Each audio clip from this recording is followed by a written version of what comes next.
안녕하세요. 저는 제 인생 최대의 뻔뻔이들, 이중 인격자들이 처절하게 망하는 꼴을 두 눈으로 생생하게 목격한 대한민국의 한 여성이에요. 옛말에 심보를 곱게 쓰라는 말이 있잖아요.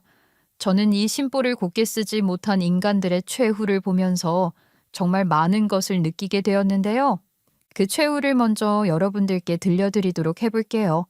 소위 금수저라고 하죠. 저는 굉장히 잘 사는 집안에서 태어났습니다. 아빠가 젊은 시절부터 일궈 놓은 사업이 몇 번의 실패는 있었지만 그 이후에는 탄탄대로를 달리면서 굉장히 잘 되었어요.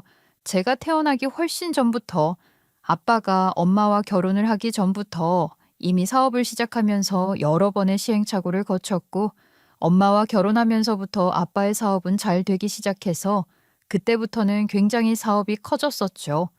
그래서 직원이 거의 100명이 넘어가는 중소기업이라고 할 수 있을 정도로 번창해서 잘 운영이 되고 있었어요. 그래서 저는 어릴 때부터 돈으로는 부족한 걸 하나도 못 느끼고 지냈고 오히려 친구들 사이에서도 재벌이라고 유명했었습니다.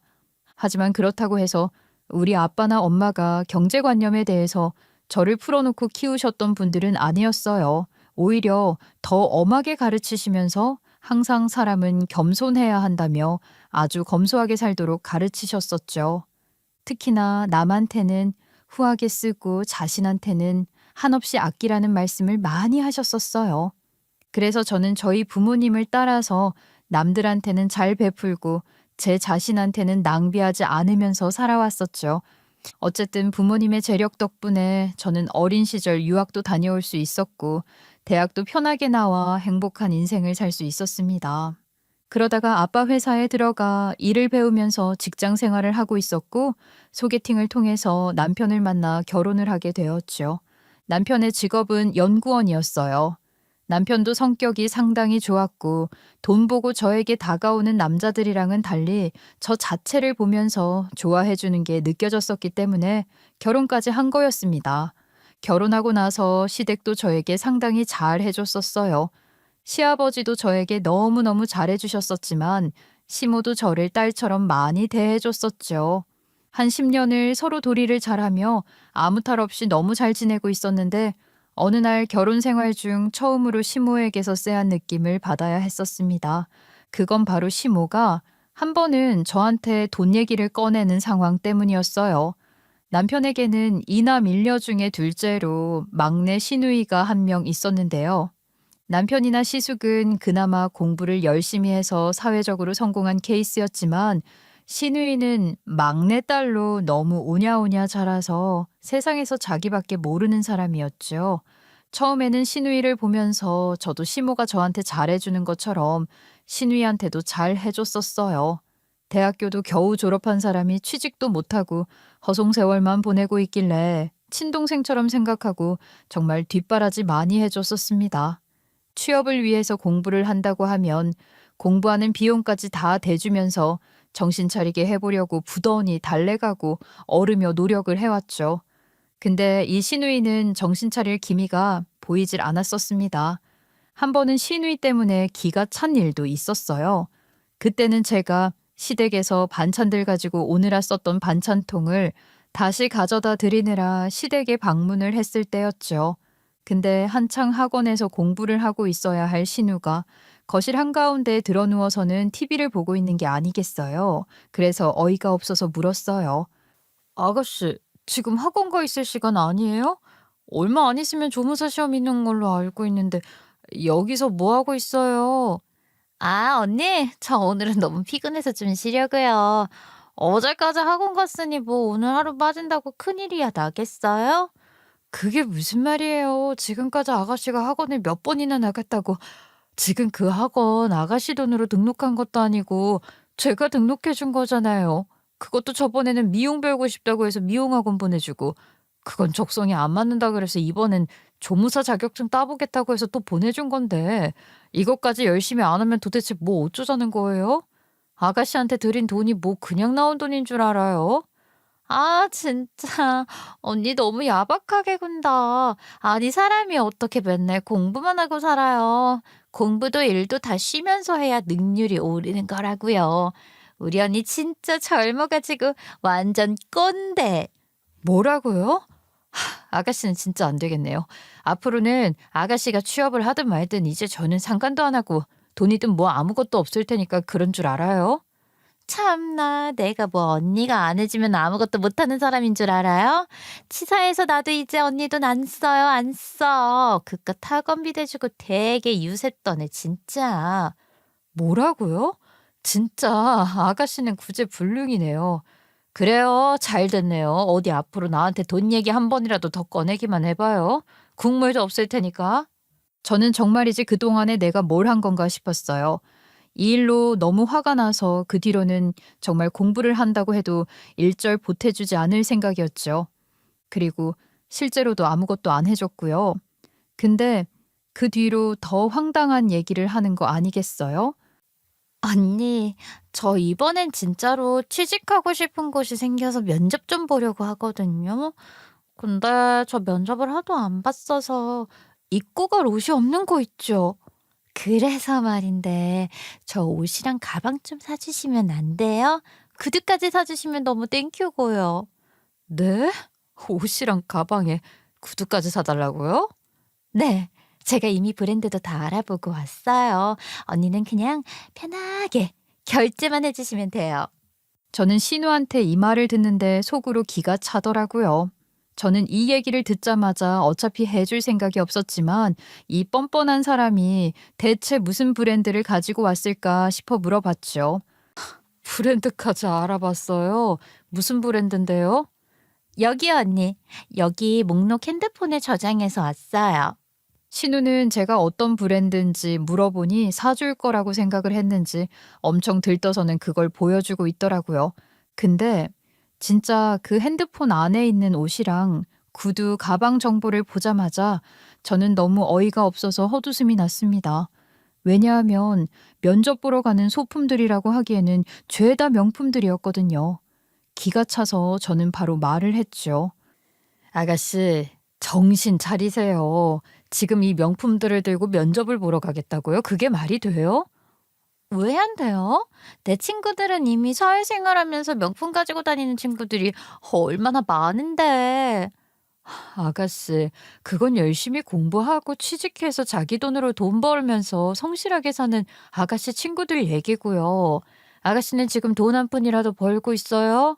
집에서 탱자탱자 놀면서 어머님 아버님이 주시는 용돈 받아가지고 맨날 술 퍼마시고 다니는 게 다잖아요. 그러면서도 명품까지 또 공짜로 들고 싶어요? 진짜 양심 없네요. 미안하지만 저는 이것들 중에 아무것도 해드릴 수 있는 게 없네요. 이제는 면접도 아가씨 힘으로 준비해서 보러 다니세요. 나는 지금까지 해줄 수 있는 거 다 해드렸고 그거 기회 걷어차버린 건 아가씨니까요. 그리고 저번에 분명히 치사해서 제 돈 안 쓴다고 하지 않았었나요? 아주 호언장담을 하길래 다시는 돈 얘기 안 꺼낼 줄 알았더니 이제는 자기가 뱉은 말도 못 지키는 사람 꼴 됐네요. 언니, 말이 너무 심한 거 아니에요?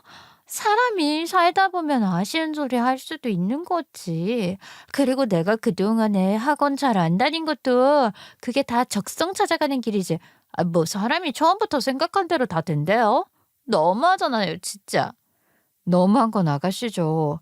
적어도 적성을 찾아볼 생각이 있었으면 학원 그렇게 보내줬을 때 성실하게 공부라도 해봤어야죠. 밥 먹듯이 학원 빠지면서 놀러 다닌 아가씨한테 좀 그런 말 듣기 거북하네요. 아무튼 나는 해줄 만큼 해줬으니까 더는 바라지 마세요. 본인 앞가림은 본인 알아서 하세요. 저는 딱 잘라 거절을 했습니다. 그리고 더는 반박도 못하게 적나라하게 말을 해주니 뭐라 더 말도 못하더라고요. 겉으로는 분한 게 눈에 딱 보이는데 할 말이 없으니 그냥 자기 방으로 들어가 버리던 것 있죠. 그 모습도 저는 철없는 것처럼 보여서 그냥 냅뒀습니다. 근데 나중에 보니까 남편이 뒤에서 몰래 해준 것 같더라고요. 남편도 그때까지만 해도 자기 막내 여동생이라면 예뻐서 이것저것 다 해주는 사람이었기 때문에 저 몰래 뒤에서 해준 것들이 몇 개 있었어요. 그것도 제가 자기 동생이니까 그냥 눈 감아 주고 있었는데 진짜로 신우가 정신 차리게 하려면 그것도 못하게 해야겠더라고요. 그래서 바로 남편한테 이야기를 했더니 그때부터는 남편도 경제적인 지원을 다 끊어버렸었어요. 그 지원을 제가 결혼하고 나서 10년을 해도 먹히질 않는데 마냥 해줄 수 있는 노릇이 아니잖아요. 그래서 나중에는 그것만이 다 능사가 아니겠다 싶어서 경제적인 지원을 다 끊고자 한 거였고 남편도 자기 동생을 위한 일이었기 때문에 동의를 다 했습니다. 시모한테도 저는 제 입장을 다 정확하게 말을 했었어요. 그랬더니 그때만 해도 저에게 이렇게 말을 하더라고요. 에휴, 그럼 네가 우리 집에 들어와서 막내한테 어떻게 했는지 내가 다 아는데 넌 할 만큼 했지. 네 마음 내가 다 안다. 지금까지 해준 것만 해도 입이 10개라도 할 말 없게 고마운 일들 투성이야. 알았다. 네 말 무슨 말인지 알았으니 걱정 말어라. 저는 이렇게 시모도 잘 얘기하고 넘어갔었기 때문에 그 뒤로는 아무런 문제가 없을 거라고 생각을 했습니다. 근데 그렇게 말을 했던 사람이 어느 날 갑자기 본인 딸과 저한테 와서는 이러는 거예요. 예, 우리 딸이 이번에는 정말로 자기 일을 하고 싶다고 하네. 애가 옷에 관심이 또 많잖아. 그래서 쇼핑몰을 좀 해보고 싶다고 하는데 그게 초기 자금이 좀 필요한가 봐. 그래서 말인데 네가 좀 도와주면 어떻겠니? 우리 아들한테 얘기해보니 걔는 네가 동의하면 또 돈을 대주겠다고 하대. 예, 네가 이번 딱 한 번만 더 눈 감고 우리 딸 좀 도와줘라. 너네 자금으로 힘들면 너희 친정아버지한테라도 좀 물어봐주면 더 좋을 것 같은데 어떠니? 네? 어머님, 그건 좀 어렵겠는데요? 지금까지 아가씨한테 드린 돈이 얼마인데요. 제가 말씀드렸잖아요. 이제는 못한다고. 더 이상은 안 돼요. 그동안 저도 아가씨 어떻게든 사람 만들어 보려고 노력 많이 했는데 아가씨는 그런 걸로 사람 될 사람이 아니에요. 그래? 그래, 나도 알지만 그래도 우리 딸이 처음이자 마지막으로 해보고 싶다는 사업인데 좀 도와주면 안 될까? 아니요, 죄송하지만 어려울 것 같아요. 지금까지 사회생활 한 번, 아르바이트 한 번 안 해본 사람이 무슨 사업을 할 수 있다고 그러세요.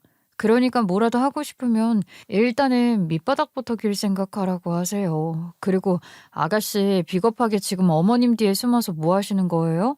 그렇게 돈이 필요하시면 아가씨가 당당하게 말씀하세요. 이것부터가 아가씨는 사업하기 글렀다는 거예요. 제발 정신 차리세요. 예? 너 그래도 네 쉬는데 내 앞에서 그렇게 말하는 건 좀 아니지 않니? 이건 나도 좀 서운하구나. 내 딸이 아무리 철이 없기로서니 어떻게 말을 그렇게 할 수가 있어? 그냥 못해주면 못해준다고 하면 되는 걸 가지고. 그리고 너는 어차피 남는 게 돈인데 그거 하나 못해줘? 어머님, 왜 이러세요, 정말. 저번에 제 말 다 동의하셨잖아요. 돈이 없어서가 아니에요. 아가씨 사람 만들려면 아무것도 해주면 안 된다고요. 그리고 그대로 날아가 버릴 거 뻔한 데다가 왜 제가 투자를 해야 하나요? 전 절대로 해드릴 수 없으니 그렇게 아세요. 서운하다고 달려드는 시모를 향해서 저는 제 소신껏 말을 다 해버렸어요. 근데 그 옆에서 또 신우도 여전히 정신을 못 차리고 저한테 달려들면서 말을 하더라고요. 언니, 참 싸가지가 없네요. 자기 시어머니한테 말대답 따박따박 다 하고. 언니, 저도 언니 돈은 더러워서 받기 싫네요. 네, 그거 잘 됐네요. 저도 줄 생각 없었는데. 아가씨, 내 조언 고깝게 듣지 말고 새겨들어요. 아가씨 그렇게 평생 살잖아요? 영영 고지로 살 거예요. 차라리 아가씨가 사업해서 성공하려는 생각 접고 시집 잘 갈 생각을 하세요. 그게 더 빠를 것 같으니까. 너 어떻게 내 앞에서 내 딸한테 그런 막말을? 내가 너한테 어떻게 했는데? 너 내가 우습니? 내가 우습지 않고서야 너 이럴 수는 없다. 이럴 수는 없어. 서운하셔도 어쩔 수 없어요. 어머님께서 저한테 잘해주신 것 알지만 저도 10년 동안 아가씨한테 할 만큼 했습니다. 그 노력을 해도 안 되니 이제는 정말 진심으로 아가씨가 정신 차렸으면 하는 마음으로 진지하게 결정 내린 거라서 어머님이 어떻게 받아들이시든 이제는 저도 어쩔 수 없네요. 제가 이렇게까지 단호하게 이야기를 하니까 그 둘 다 완전히 삐져서는 저희 집에서 나가버리더라고요. 그리고는 며칠을 삐져서는 말을 안 하던 것 있죠. 처음으로 있었던 일이었기에 좀 당황스럽긴 했지만 그래도 저는 소신 발언을 한 거였기 때문에 신경 쓰지 않았습니다. 근데 또 가까이 사는 데다가 가족이기에 계속해서 얼굴을 마주칠 수밖에 없어 자연스럽게 또 잘 지내고 있었어요. 저 또한 그 뒤로는 저한테 돈 얘기 안 꺼내는 그 둘로 인해서 편안하게 잘 지내고 있었죠. 하지만 그 평화도 오래 가지 못했습니다. 왜냐하면 저에게 너무나도 비극적인 일이 생겨버리고 말았거든요. 그건 바로 저희 아빠 회사가 부도가 나버린 사건이었어요. 저희 아빠는 누구보다도 정직하게 회사를 운영하시던 분이셨어요. 그건 딸인 제가 밑에서 일을 배워왔기 때문에 잘 알고 있었죠. 근데 누군가가 허위 사실을 유포했고 유통업을 하시던 아빠는 불법으로 물건들을 유통한 것으로 오해를 받고 그때부터 거래처들이 싹 다 빠져나가면서 결국에는 부도를 하시고 말았어요. 그때 우리 친정은 말 그대로 초토화였습니다.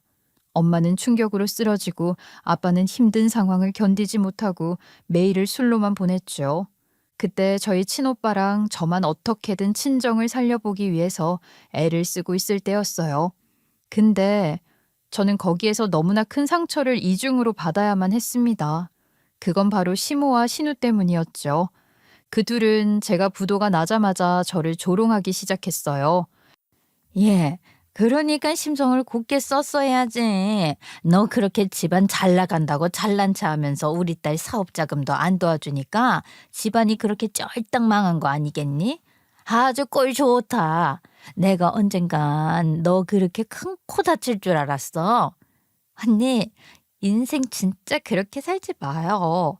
나보고 거지 된다고 하더니만 언니가 거지꼴 다 됐네. 아유, 불쌍해라. 나는 그나마 용돈 줄 부모님이라도 있지. 언니는 누가 남았대요? 불쌍해라. 너 각오하고 있어. 니네 친정이 쫄딱 망해서 빚더미 앉았는데 우리 아들한테까지 피해가 가면 안 되지 않겠니?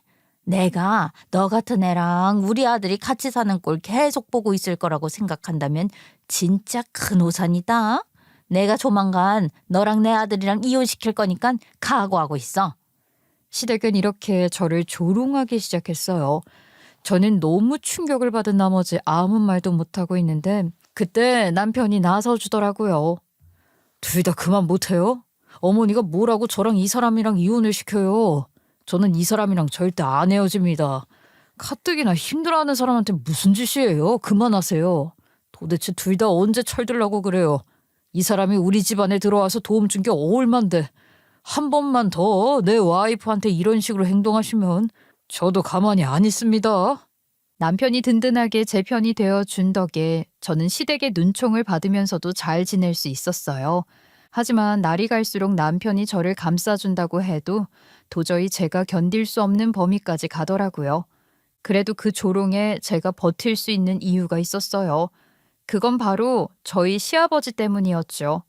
저희 아빠 회사가 부도가 났을 때 남편 외에 유일하게 저한테 잘 해주신 분이 있었는데 그게 저희 시아버지였습니다. 시아버지는 저희 아빠 회사가 부도난 직후에 저를 불러주시더니 생각지도 못했던 행동을 하시더라고요. 그리고 그 행동으로 인해서 저는 감동의 눈물을 철철 흘려야 했습니다. 아가, 이거 1억이다. 얼마 안 되는 돈이지만 사돈 되기 많이 힘들어졌다는데 내가 가만히 보고 있을 수가 있어야지. 부족하겠지만 바깥 사돈 일으키는데 조금이라도 보탬이 된다면 가져다가 써라. 이거 우리 집사람이랑 애들은 다 몰라. 너랑 네 남편만 알고 있는 거니까 딱 둘만 알고 가져다가 써. 아버님, 감사합니다. 제가 이 돈 받아도 되는 건지 모르겠어요. 무슨 소리야? 당연히 받아야지. 우리가 너한테 받은 은혜가 얼마나 큰데. 더 못 줘서 미안할 따름이다. 이거라도 잘 가지고 가서 회사 빚 갚는 데 써. 아버님, 정말 감사합니다. 정말로 감사해요. 저는 너무 감동을 받은 나머지 창피한 줄도 모르고 시아버지 앞에서 펑펑 울었어요. 그랬더니 가만히 저를 안아주시고는 토닥여 주시더라고요. 그때 정말로 저는 너무나 감동을 많이 했었습니다. 이런 시아버지가 세상에 어디 있겠어요. 제가 시모와 시누이의 조롱에도 이 결혼을 유지할 수 있었던 것은 시아버지와 남편의 역할이 정말 컸습니다. 시모는 미워 죽겠어도 시아버지 때문에 다 참을 수 있었을 정도였어요. 하지만 끝내는 참을 수 없을 정도의 상황이 오고야 말았습니다. 이들은 꾸준히 저를 조롱을 했는데 그때마다 시아버지와 남편이 커버를 쳐줬었지만 끝내는 커버를 쳐줄 수 있는 선까지도 넘어버린 결정적인 사건이 터지고야 말았죠. 한 번은 시숙이 결혼을 하기로 했었어요. 시숙은 노총각으로 결혼을 아예 할 생각을 않고 있었습니다.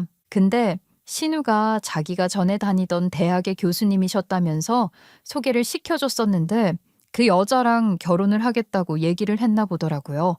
거기에 또 시모는 교수 며느리 드린다면서 완전히 신이 났죠.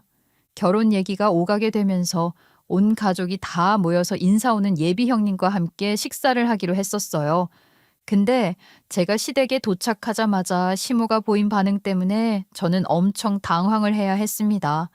그때 당시 다른 가족들은 다 아직 안 왔을 때였고 저랑 남편만 먼저 도착을 했었는데 남편이랑 시아버지는 잠깐 둘이서 주차장에 가 있었을 때였어요. 그래서 시모 혼자 있었는데 시모가 저를 보자마자 호들갑을 떨면서 이렇게 말을 하더라고요. 어머 세상에, 네가 지금 주제도 모르고 여기를 왜 와? 내가 분명히 내 아들이랑 너 이혼시킬 거라고 했지? 근데도 여기로 와? 제 남편이 저랑은 절대로 죽어도 이혼 안 한다고 했는데요. 어머님이 뭐라고 자꾸만 저를 이혼시킨다 만다 하세요. 이야, 네가 아주 거지가 되더니 거지근성이 제대로 생겨서 내 아들 옆에 어떻게든 붙어 있으려고 발악을 하는구나. 나는 너 어떻게든 이혼시킬 거니까 두고 봐. 네, 어디 해보세요. 내 남편이 그 꼴을 순순히 보고 있을 것 같으세요? 어디 누가 이기나 해보자고요. 저는 시모에게 질 수 없어 따지고 있었어요. 근데 그새 예비 형님이 집에 도착해 초인종을 눌렀고 시모는 엄청 당황을 하더니 급기야는 정말 생각도 못한 짓을 하더라고요. 이게 진짜 끝까지 입만 살아서는? 어머나, 벌써 왔나 보네. 아유 참 어쩌지. 야, 너 안 되겠다. 빨리 베란다로 꺼져. 빨리 들어가라고. 뭐라고요? 제가 왜요? 아, 왜 이러세요? 시모와 저는 작은 방에서 말싸움을 하고 있었는데 그때 초인종이 눌리는 소리가 들리자마자 시모는 힘으로 저를 밀치면서 베란다 바로 앞에 있던 저를 그쪽으로 밀어 넣었어요. 그리고는 갑작스러운 공격에 제가 중심을 잃고 베란다로 들어가자마자 바로 그 문을 잠가버리던 것 있죠. 그 뒤로는 아무 일도 없었다는 듯이 뻔뻔하게 밖으로 나간 시모는 현관문을 열었고 예비 형님은 집에 도착해 들어왔습니다. 이미 베란다에 갇힌 찰나에 왔기 때문에 남편도 시아버지도 제가 어디 갔는지 모르는 상황이었죠. 여기에서 잠깐 설명드려야 할 게 당시 시댁의 구조인데요. 저희 시댁집 구조가 좀 특이한 게 방마다 자그마하게 베란다가 다 딸려 있는 구조였어요. 그래서 다들 거실에 있었기 때문에 거실 베란다가 아닌 방 베란다에 갇힌 저를 아무도 볼 수가 없었던 거였어요. 그래서 남편과 시아버지도 저를 찾지 못한 채로 어쩌지 못하고 손님을 맞이하게 된 거였습니다. 그때 거실 쪽에서 자잘자잘하게 들리는 인사소리와 얘기 소리들을 들으면서 저는 그 추운 한파에 베란다에 쫓겨난 채로 벌벌 떨면서 있었습니다. 핸드폰도 집 안에 있어서 연락을 할 방법이 없었어요. 그때 한편으로는 베란다에서 소리를 치고 살려달라고 하고 싶었지만 솔직히 그럴 기운이 하나도 없더라고요. 요즘 말로 현타라고 하죠. 진짜 소리낼 힘도 없고 기운도 하나 없었습니다. 모든 기운과 의욕이 몸에서 쫙 빠지는 기분이었죠. 다른 사람들이 보기에 제 모습이 바보 같다고 할 수 있겠지만 그냥 아무것도 하기 싫고 눈물만 났습니다. 그래서 마냥 쭈그려 앉아서 조용히 울고만 있었는데 이게 진짜 무슨 일인지. 제가 그때 베란다에서 마냥 있었던 것이 딱 신의 한 수였더라고요. 얼마나 지났을까? 너무 추워서 한계에 다다라 있을 때였는데 그때 제가 갇힌 방 안으로 누군가 들어왔습니다. 한 명은 신우였고 한 명은 처음 듣는 목소리였는데 예비 형님이라는 여자인 것 같더라고요. 그때 베란다에는 커튼까지 쳐져 있어서 그 여자는 저를 전혀 볼 수 없었습니다. 하지만 저는 커튼 사이에 틈이 있어서 그 여자를 어렴풋이 볼 수가 있었어요. 제가 봤을 때 그 둘의 행동이 뭔가 심상치가 않고 뭔가 작당 모의를 하는 듯이 수상해 보이더라고요. 그래서 혹시 몰라서 숨소리도 하나 내지 않고 행동을 유심히 보고 있었죠. 그리고는 그 쑥덕거리는 둘이서 도대체 무슨 소리를 하나 귀를 바짝 세워서 들어보았는데 저는 그 둘의 대화 내용을 듣자마자 진짜 깜짝 놀라 뒤집어지는 줄 알았습니다. 여러분도 아마 절대로 상상도 못할 이야기일 텐데요. 이게 웬걸요? 둘이서 시아버지 이야기를 하는데 진짜 가관도 이런 가관이 없더라고요. 언니, 오늘 온 김에 아빠한테 명품 시계 하나 더 해달라고 뜯어내요. 저번에 살살고득에서 명품 가방 얻어낸 거 진짜 대단하던데요. 우리 아빠가 마음이 약해서 며느리들이 해달라는 건 진짜 다 해주는데 그것까지 해줄 줄은 몰랐잖아요. 그때처럼 이번에도 시계 받으면 나랑 반띵하는 거 잊지 마세요. 그럼요, 아가씨. 이렇게 바보 같은 시아버지도 볼 수 있게 해주고 이 집안의 아가씨가 나 결혼까지 갈 수 있게 도와줬는데 당연히 그 정도는 알아서 뜯어내서 반띵해야죠. 역시 이 언니랑은 말이 잘 통해서 좋다니까. 언니, 암튼 우리 집에 시집 오면 우리 오빠 재산까지 꿀꺽 한 다음에 나랑 반반 무조건 나누는 거예요. 오케이? 나 이거 다 녹음하고 있다. 하여튼 이런 데서 궁금하다니까. 걱정하지 마요. 우리가 어떻게 맺어진 인연인데. 우리 둘 중에 누구 하나 배신 때리면 무조건 둘 다 날아가는 건데 당연히 약속 지켜야지. 아가씨는 그냥 오빠랑 시아버지 뒤에서 바람 잘 넣어서 나한테 팍팍 밀어주기만 해요. 저는 이 둘의 대화를 들으면서 손발이 떨려서 죽는 줄 알았어요. 알고 보니 신우랑 예비 형님이란 여자는 시부의 등을 쳐먹으려고 작당을 한 거였죠. 예비 형님은 남이니까 그런다고 해도 이해를 하겠는데, 아니, 신우는 딸 아닌가요? 근데 딸이란 것이 자기 아빠 등을 쳐먹으려고 하는 게 말이나 되나요, 이게? 저는 이때다 싶어서 바로 베란다 문을 두드리고 소리를 지르면서 난리를 쳤습니다. 이봐요. 여보세요. 여기 좀 보세요. 여기 사람 있어요. 여기 나 갇혀 있다고요. 나 좀 봐봐요. 어머나, 이게 무슨 소리야? 어머야, 깜짝이야. 아가씨, 저기 사람이 있는데요? 어머나 세상에, 잠깐만요.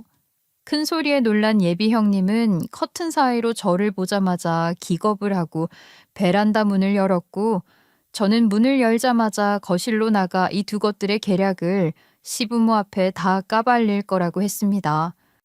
어머나, 도대체 여긴 왜 갇혀있던 거예요? 아가씨, 이 사람 누구예요?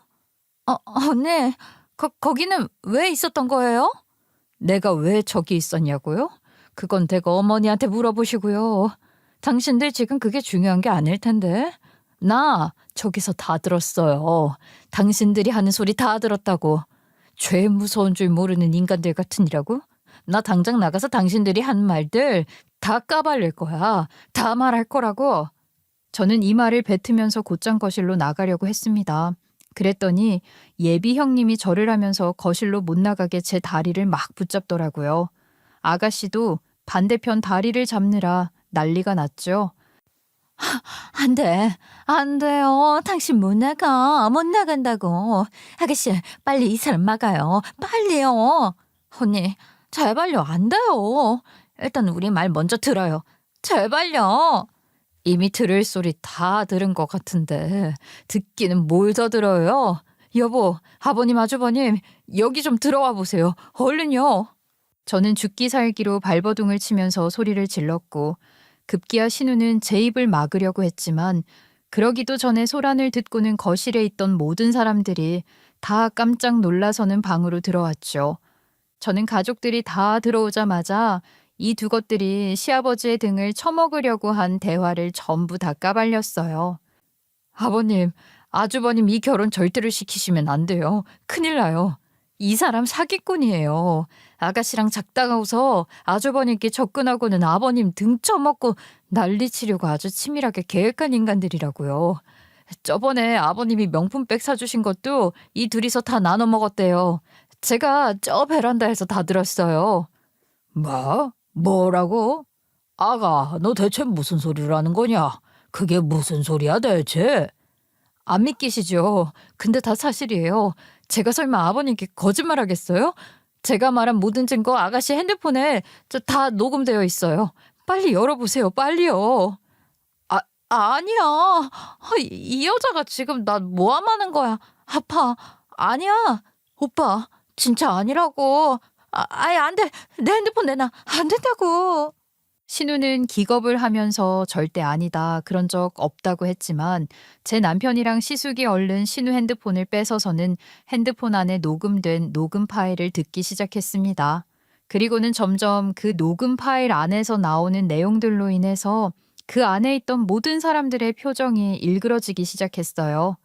제가 말한 대로 그 녹음 파일에서 두 것들의 계략이 전부 다 들어있었거든요. 모든 내용을 다 듣고 난 시숙은 예비 형님에게 솔직하게 다 털어놓으라고 야단을 쳤습니다. 거기에 시아버지와 제 남편까지 닥달을 하니 세 남자의 추궁에 못 버틴 예비 형님은 모든 상황들을 설명하기 시작했죠. 당신 빨리 말해. 이게 다 어떻게 된 건지 하나하나 다 말하라고. 안 그럼 바로 경찰서로 갈 테니까 그렇게 알아. 경찰서에 가서 다 말할래? 아니면 이 자리에서 순순히 밝힐래? 나는 아무 잘못도 없어요. 이 여자가 먼저 나한테 와서는 공짜로 돈 벌 수 있는 기회 주겠다고 해서 그거에 따른 것 말고는 아무 잘못도 없다고요. 이 여자가 나한테 자기 말대로만 하면 교수인 자기 오빠랑 결혼하게 해주고 자기네 집안 재산까지 전부 다 가질 수 있게 해주겠다고 했어요. 그리고 그렇게 해주는 조건으로 돈 받게 되면 본인이랑 반띵만 딱 하자고 했었어요. 그래서 난 그대로 따랐을 뿐이라고요. 뭐? 당신 그럼 사기꾼이란 말이야? 어? 아니, 사기꾼은 아니고 나도 엄연히 직업이 있는 사람이라고. 물론 교수는 아니지만 교수라고 해야 내가 이 집안에 시집 올 수 있다면서 저 여자가 다 거짓말로 뿌린 거지. 나도 엄연히 직장에 있고 그 집 실장이란 말이에요. 저 여자는 우리 가게에서 일하는 아가씨고. 여기에서 신우 빼고는 모든 사람들이 다 깜짝 놀라고 말았습니다. 이 둘이 작당 모의를 하고서 사기를 친 것도 놀라 자빠질 일이었는데 그간 가족들이 모르는 직업을 가지고 있었던 신우의 정체까지도 정말 뒤집어지게 깜짝 놀랄 만한 이야기였거든요. 알고 봤더니 그 둘은 유흥가에 있는 가게에서 일하는 실장과 가게 아가씨 사이였어요. 예비 형님은 실장이었고 신우는 거기에서 일하는 직원이었던 거였죠. 사치가 심한 아가씨는 능력은 없고 사치는 하고 싶어서 결국에는 이런 일까지 했었더라고요. 그리고는 결국에는 한탕 크게 땡기려고 시부의 등까지 쳐먹기 위해 이런 짓을 벌였던 거였습니다. 이 모든 사실을 알게 된 시모는 당연히 뒤로 넘어갔고 시아버지 또한 분노가 극에 달한 채로 아가씨한테 손 올리고 난리가 났었어요. 시숙도 예비 형님인 자기 여친한테 난리를 치니 예비 형님은 모든 걸 다 털어놓고는 진짜 황당한 태도를 보이더라고요. 나는 몰라. 나는 도망갈래요. 아가씨 언제 해결해요? 하고는 도망가 버린 게 다였습니다. 그 뒤 후폭풍은 전부 다 신우의 몫이었죠. 이 충격적인 일로 인해서 시댁은 완전히 쑥대밭이 되었어요. 그리고 그 자리에서 시모가 저를 베란다로 내쫓은 일까지 밝혀지게 되면서 시모는 시부에게 엄청 혼이 났죠. 급기야는 시아버지가 시모한테 손까지 올렸으니 말 그대로 집안이 완전히 개판이 된 거였습니다. 우리 남편도 시모한테 어떻게 나를 내쫓을 수가 있냐면서 연을 끊겠다고 난리를 쳤습니다. 저 역시도 이딴 집에서는 더는 살 수 없다고 이혼을 선언했어요. 아버님, 여보, 지금까지 저 다 커버해주고 지켜줬던 것 너무너무 고맙고 감사한데요. 제가 이런 꼴까지 당하면서 더는 이 집안 며느리로는 못 살 것 같네요. 이런 상황에 이런 말씀 드려서 죄송하지만 저도 이혼하겠습니다. 깨끗이 이혼하고 저도 이 집안에서 떠날래요. 뭐? 여보, 그게 무슨 소리야. 당신이 왜 이 집을 떠나? 안 돼. 나는 당신이랑 절대로 못 헤어져. 그래, 아가. 안 된다. 내가 너를 어떻게 보내냐. 내가 저 두 인간들은 버려도 너는 절대로 못 보낸다. 아니, 안 보내. 제발 다시 생각 좀 해라, 아가. 어? 아이 얼른 너네들도 싹싹 빌지 못해. 어디서 인간 같지도 못한 짓을 하고 말이야. 당장 싹싹 빌어. 내 며느리 이 집에서 이혼하고 나가기만 해봐. 너네들은 내가 절대로 가만 안 둘 줄 알아. 제가 이혼 선언을 하니 그 자리에서 온 식구들이 저한테 다 엎드리면서 미안하다고 빌더라고요. 특히나 시아버지의 엄포의 시모와 시누는 이마가 바닥에 닿을 정도로 싹싹 빌어댔죠. 예, 아가, 미안하다, 미안해. 내가 행동이 너무 과했다. 제발 용서해다오. 내 아들이랑 이혼하지 말아줘라, 어? 아가, 제발. 언니, 내가 잘못했어요. 내가 아직 철이 안 들어서 언니 기분 많이 상하게 했죠. 용서해요, 언니. 제발 용서해 주세요. 아니요. 전 당신 두 사람 중 누구도 용서 못해요. 아니, 안 합니다. 다시는 얼굴 보지 말고 살자고요. 아버님, 죄송합니다. 당신은 집에 가서 다시 얘기해. 저 먼저 가보겠습니다. 저는 모두가 다 저를 붙잡았지만 무시해버리고 나왔습니다. 근데 여러분, 이대로 제 사연이 끝났을까요? 아니요. 그 뒤로는 진짜 이야기가 기다리고 있어요. 그 뒤로 어떻게 되었냐고요?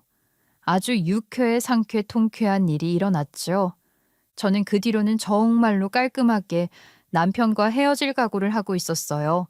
그래서 남편과도 별거를 한 채로 친정집에서 지내고 있었는데 벼랑간 생각지도 못한 인물에게서 연락이 왔더라고요. 그건 바로 시아버지였습니다. 시아버지는 저한테 이혼을 하더라도 한 번만 자신을 보러 와달라고 하셨어요. 저는 다른 사람은 몰라도 시아버지는 외면할 수 없었기 때문에 마지막 인사라도 제대로 드리고 오자 싶어서 시댁으로 인사를 드리러 갔죠. 근데 이번에도 시아버지는 예상치 못한 행동을 하셨습니다. 그건 바로 저한테 신우한테 주려고 빼둔 유산 1억을 전부 다 상속을 해주시겠다는 거였죠. 그리고는 이런 말씀을 하시더라고요. 아가, 이걸로 너를 붙잡으려는 건 아니다. 이 몫이 너한테 가야 맞는 것 같아서 주는 것뿐이야. 그리고 정말 다시 생각해서 우리 아들이랑은 이혼하지 말고 계속 같이 살아주면 안 되겠니? 이 집안에서 여자로고는 정상인 사람이 너밖에 없는데 너마저 이 집안에서 나가면 우리 집 남자들은 살 힘을 잃게 될 거다. 그러니 딱 한 번만 이혼에 대해서 생각 좀 다시 해봐 줄 수 있을까? 여보, 당신 지금 이게 무슨 짓이야? 왜 우리 딸 돈을 얘한테 주는 건데? 절대로 안 돼. 그리고 이미 이혼하고 떠나겠다는 애를 붙잡는 게 무슨 소용이야? 나는 절대로 안 돼. 용납 못 해. 아, 맞아, 아빠. 이건 정말 말도 안 되는 일이지. 나도 용납 못 해. 내 돈 내놔. 내 1억 내놓으라고. 두 사람 다 조용히 못해? 어디서 잘했다고 큰 소리야? 내 돈이야. 이 돈은 엄연히 내 돈이고 내가 알아서 할 권리 있어. 한 번만 더 입만 껌뻑 해봐. 이제는 둘 다 내 집에서 쫓겨날 줄 알아. 시아버지의 큰 소리에 둘은 본전도 못 찾고는 가만히 입을 다물어야 했습니다. 하지만 저는 그들과는 상관없이 큰 고민에 빠질 수밖에 없었어요. 왜냐하면 시아버지 말 뒤로 남편의 절절한 이야기가 너무 제 마음을 잡아댔거든요.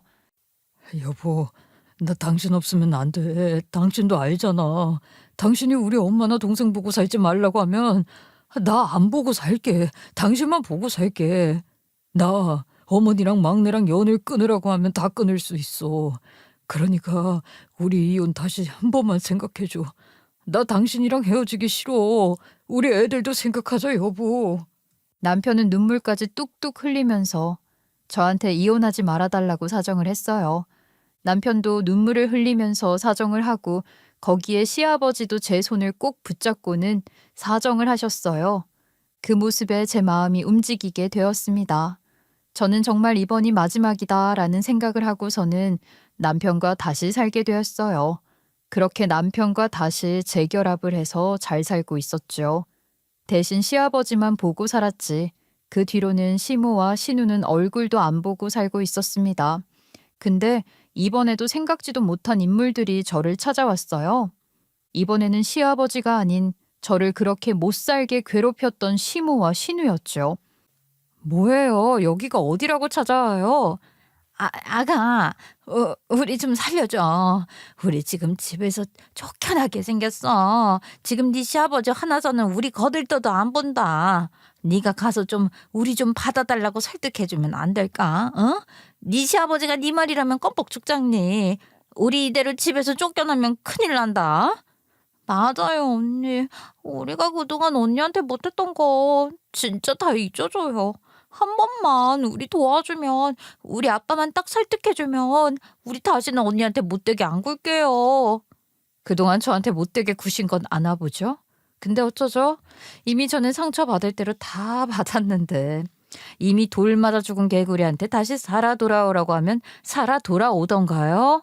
이미 버스는 떠나고 당신들은 번지수 잘못 찾아오신 것 같으니까 당장 돌아가세요. 얼굴도 보고 싶지 않으니까. 저는 그 두 사람을 아예 거들떠도 안 봐주고는 바로 집에서 내쫓아버렸어요.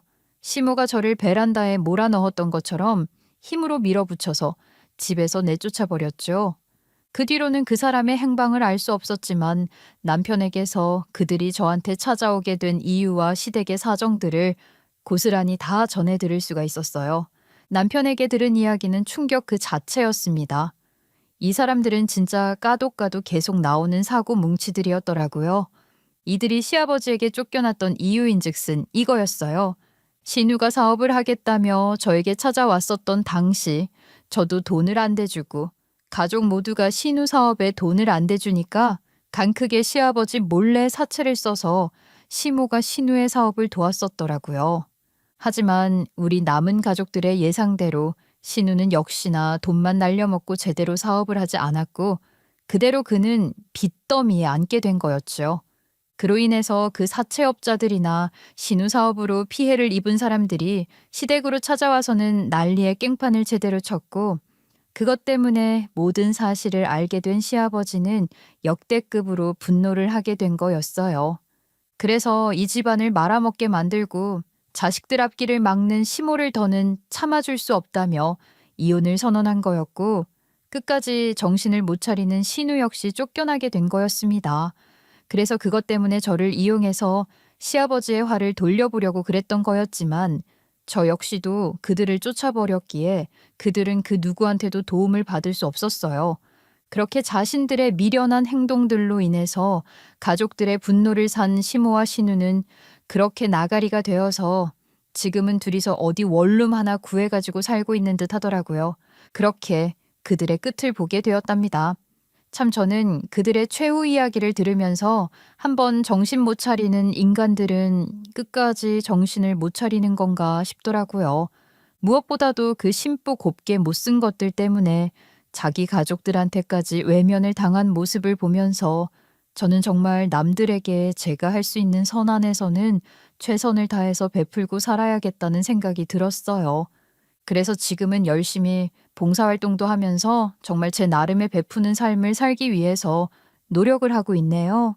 그러면서 남편과는 평화롭게 너무 잘 지내고 있어요. 또 시아버지가 주신 1억도 잘 가지고 있고요.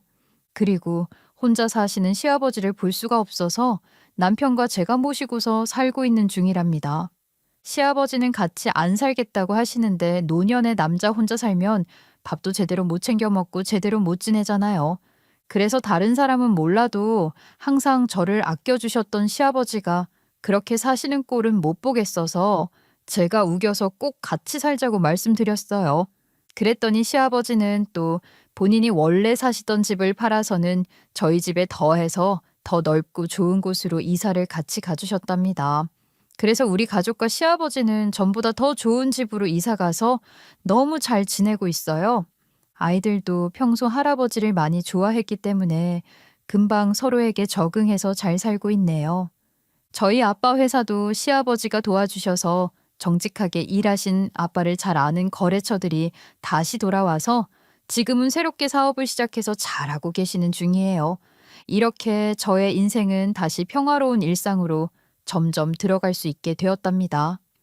여러분 저의 이 파란만장했던 이야기 들어보시니 어떠신가요? 여러분도 기가 차시죠? 하지만 저도 여러분도 제 사연을 통해서 서로 마음을 더 넓게 가지고 서로에게 인정을 베풀면서 살았으면 해서 제 이야기를 이렇게 들려드리게 되었네요. 앞으로 저의 삶을 또 응원해 주시고 저도 여러분의 삶을 응원하겠습니다. 제 사연 들어주셔서 감사합니다.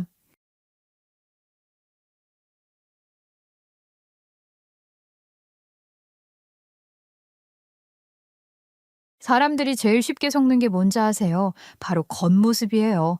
고상한 말씨, 반듯한 인상, 남부럽지 않은 집안 배경, 딱 그럴싸한 껍데기만 갖추고 있으면 사람들은 의심부터 접고 시작하죠.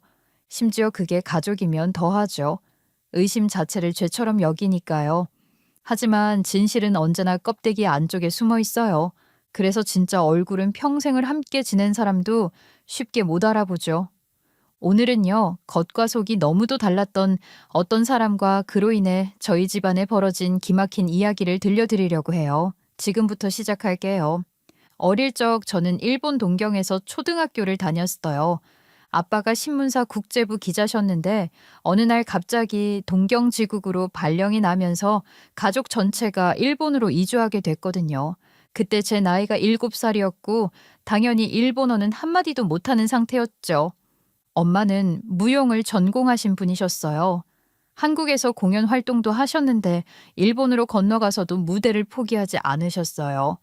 현지 무용단 오디션을 직접 찾아가셨고 결국 합격해 다시 무대에 서셨죠. 엄마는 언어도 통하지 않는 환경에서 새벽부터 밤까지 연습에 시달리며 버티셨어요. 엄마, 다리 안 아파? 아프지. 그래도 하고 싶은 일이니까 버티는 거야. 엄마 진짜 멋지다. 엄마는 무대 위에서 무대 뒤에서 계속 싸우고 계셨고 저 역시 제 나름의 전장을 매일같이 오갔어요. 초등학교 1학년 입학 첫날 제 이름표를 보고 아이들이 수군거렸어요. 키무라고 하더니 이내 쏟아지는 말들. 조센징이래. 키무치 먹어서 이름도 키무인가 봐. 반 전체가 한 번에 저를 조롱 대상으로 삼은 것 같았어요.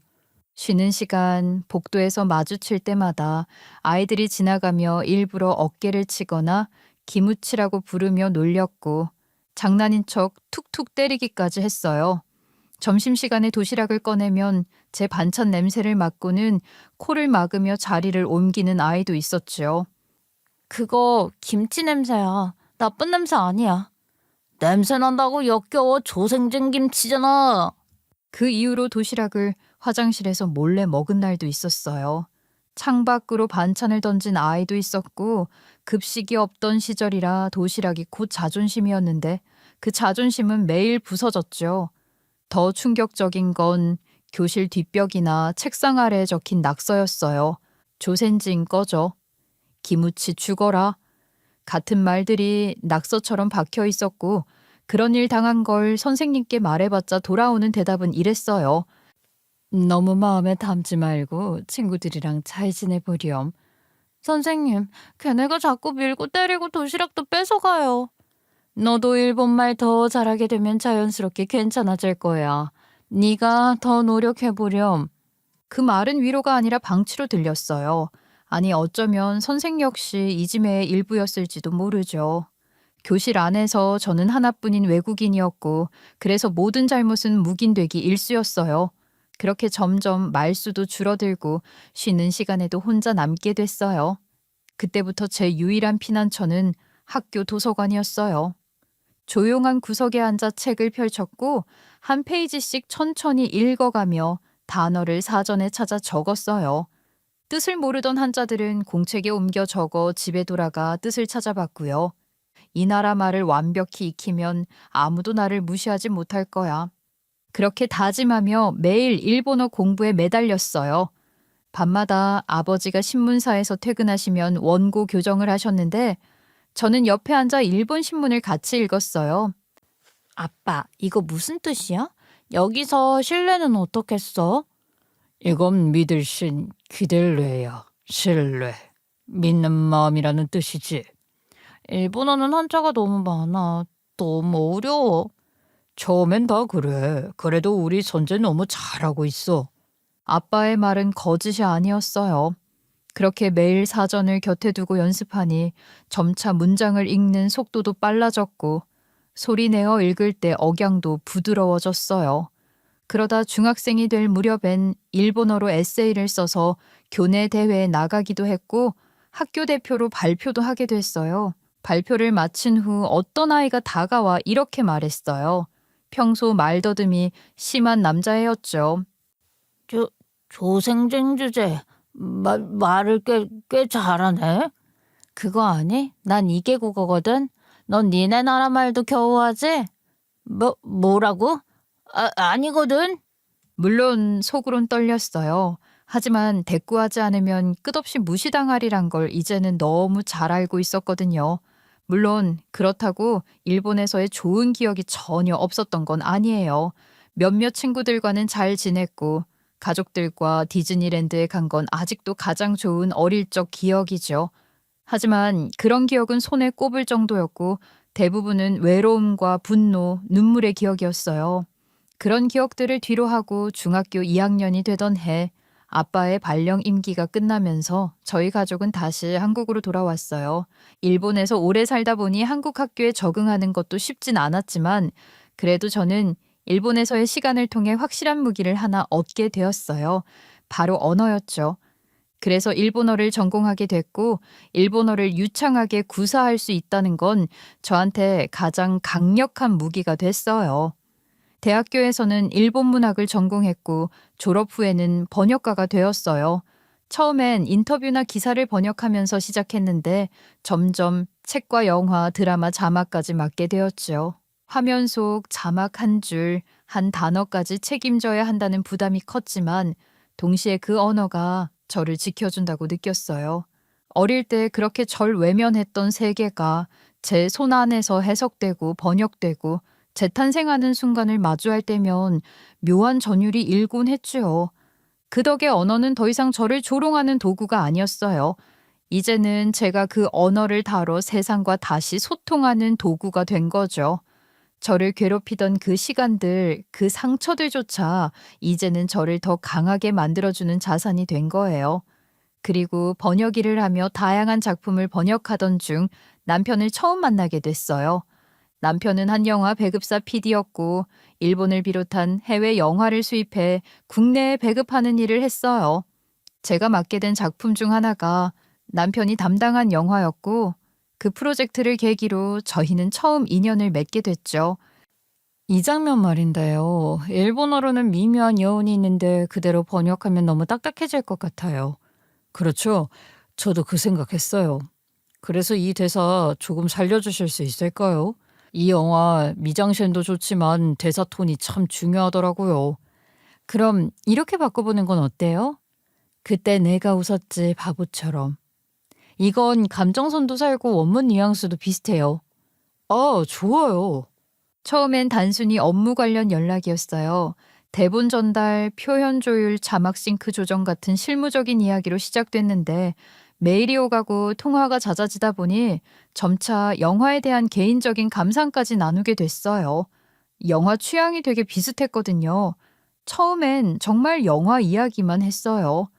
그러다 영화 얘기가 음식 얘기로 다음엔 문화 얘기로 흘러가더니 자연스럽게 사적인 대화까지 하게 됐죠.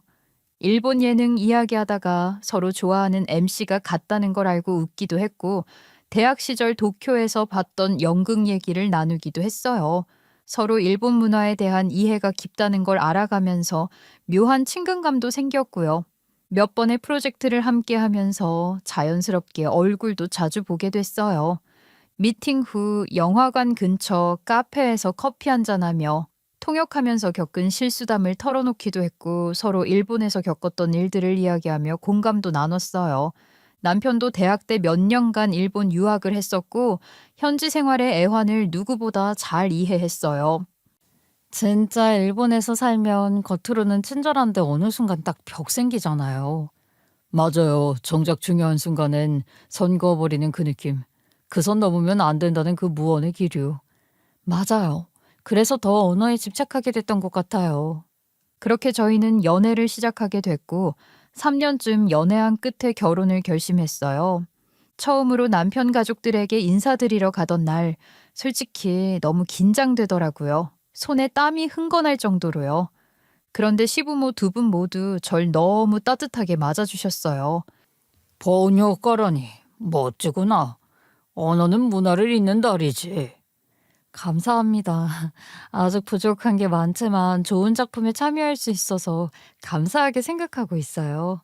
시부는 역사 문화학 교수셨는데 일본 전통미학과 미술사 분야에서 나름 권위가 있는 분이셨어요.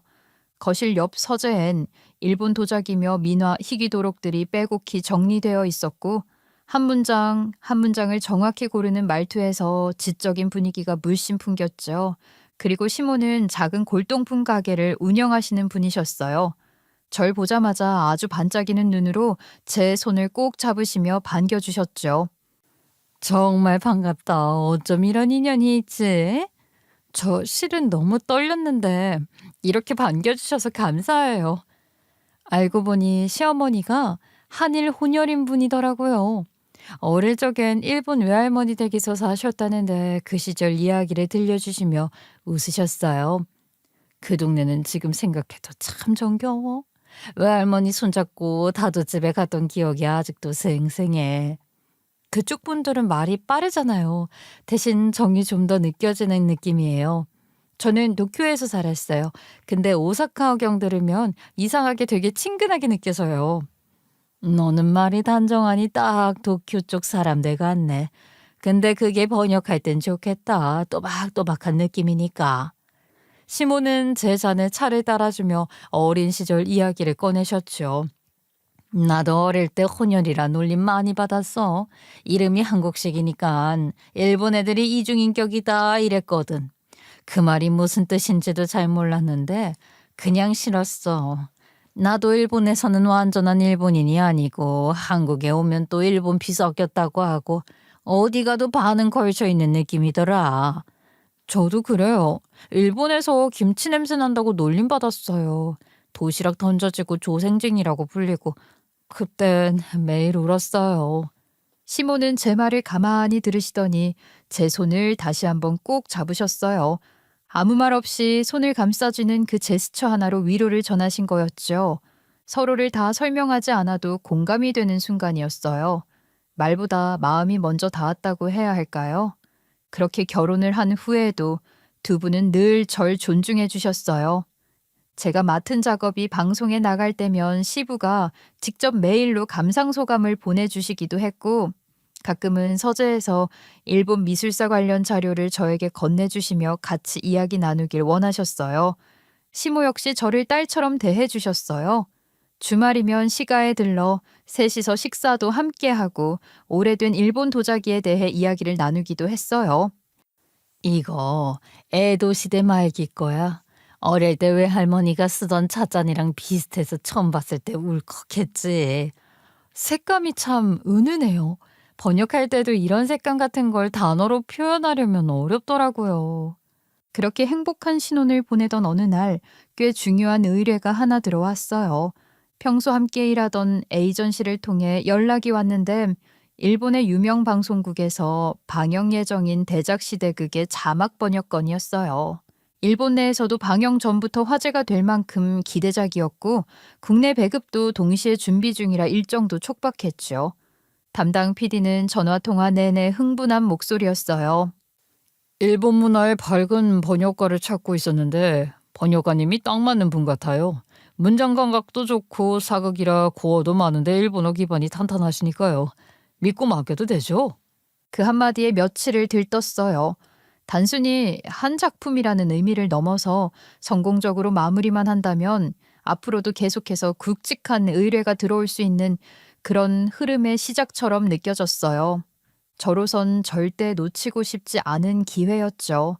그런데 막상 첫 회 대본을 열어본 순간 그 들뜸은 순식간에 머리를 쥐어뜯는 고통으로 바뀌고 말았습니다. 익숙한 현대어가 아니라 고어체처럼 오래된 말투였고 좀 괜찮다 싶으면 다음 줄엔 심한 사투리가 튀어나오고 옛날 말이 튀어나오고 무엇보다 등장인물 대부분이 사용하는 말이 오사카 지방 사투리였어요. 문법도 억양도 단어의 뉘앙스도 제가 일본에서 배웠던 표준어와는 완전히 달랐어요. 처음엔 이 정도야 뭐 하고 넘겼지만 몇 페이지를 넘기자 눈이 점점 흐려지는 거예요. 대사를 읽으면 읽을수록 머릿속은 더 복잡해졌고 타임코드를 맞춰 자막을 입히다 보면 웃는 장면인데 말은 마치 싸우는 것처럼 들렸어요. 덕분에 모니터 앞에서 플레이와 정지를 몇십 번씩 반복했어요. 장면마다 이건 뭐라는 거야? 이게 농담인지 진심인지 중얼거리며 한 장면을 이해하는 데만 몇 시간이 걸리기 일쑤였죠. 번역가로서 가장 무력감을 느끼는 순간이었어요. 저는 제 일본어에 꽤 자신이 있었어요. 어린 시절을 일본에서 보내며 습득한 언어 감각도 있고 대학에서도 일본 문학을 전공했고 수년간 영화와 드라마를 번역해오면서 수많은 장르를 다뤘으니까요. 그런데 이건 정말 전혀 다른 세계인 거예요. 단어는 알아도 문맥의 맛을 못 살리겠는 느낌이랄까? 특히 오사카 사투리 특유의 농담 섞인 말투, 직설적인 뉘앙스와 정서의 간극이 너무 컸어요. 그렇게 며칠 동안 혼자서 씨름했죠.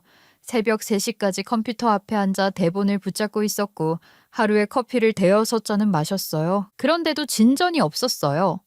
집중은커녕 머리는 멍했고 자막 파일을 저장할 때마다 한숨만 나왔죠. 그러다 문득 시모가 떠올랐어요. 정확히는 시모의 외가가 오사카 출신이라는 사실을 그제야 떠올린 거예요. 저는 바로 휴대폰을 들어 시모에게 전화를 걸었어요. 어머니, 안 주무셨어요? 뭐 좀 정리하고 있었지. 무슨 일이야? 지금 번역 중인 드라마가 있는데요. 오사카 사투리가 너무 많아서 며칠을 씨름하는 중이라 혹시 조금 여쭤봐도 될까요? 시모는 마치 기다렸다는 듯 반가운 목소리로 대답하셨어요. 그럼 그런 건 내가 잘 알지. 저는 시가에 갔고 그때부터 시모와의 공동 작업이 시작된 거죠. 아, 이건 너 그거 진짜 할 거야? 라는 뜻이야. 반쯤은 장난이지. 오사카 사람들 특유의 말투랄까? 그 한마디에 머리 위로 망치 한 대가 땅 하고 울리는 기분이었어요. 그제야 이 대사의 맥락이 이해되기 시작했고 저는 시모의 설명을 메모하며 바로 자막을 고쳐나갔어요. 이건 싸우는 게 아니야. 장난 섞인 흥정이야. 너무 정중하게 번역하면 맛이 안 살아. 그렇죠. 저도 뭔가 이상하다 했어요. 뉘앙스가 너무 무거워졌더라고요. 이럴 땐 좀 더 재치 있게 풀어야 해. 그렇게 시모의 도움을 받아 어렵던 번역들을 잘 마무리해낼 수 있었어요. 그리고 얼마 뒤 완성된 자막을 방송국에 보냈죠. 번역가님, 자막 너무 좋은데요? 덕분에 대사 맛이 살았어요. 나머지 회차도 전부 맡아주시겠어요? 시모 덕이 컸죠. 둘이서 함께 해낸 작업이나 진배 없었으니까요. 번역된 작품의 자막본이 나온 날 저녁 시모와 나란히 앉아 제가 번역한 첫 방송분을 함께 봤고 저희 두 사람은 자막 한 줄 한 줄에 웃으며 장터의 흥정처럼 살아있는 대사들을 즐겼어요. 드라마는 무사히 OTT에 들어왔고 나름 매니아층을 얻었죠. 덕분에 저는 한동안 일이 끊이지 않았어요. 방송국 쪽에서 새로운 프로젝트를 줄줄이 의뢰해왔고 PD나 작가들이 먼저 연락을 주며 이번에도 잘 부탁한다는 말을 덧붙였어요. 덕분에 저는 마음의 여유가 조금 생겼어요. 그러면서 시모에게 받은 도움은 시간이 지날수록 마음에 크게 남았고 어떻게든 그 고마움을 돌려드리고 싶다는 생각이 들었어요. 시모가 운영하시는 골동품 가게는 아담하지만 굉장히 독특한 공간이었어요.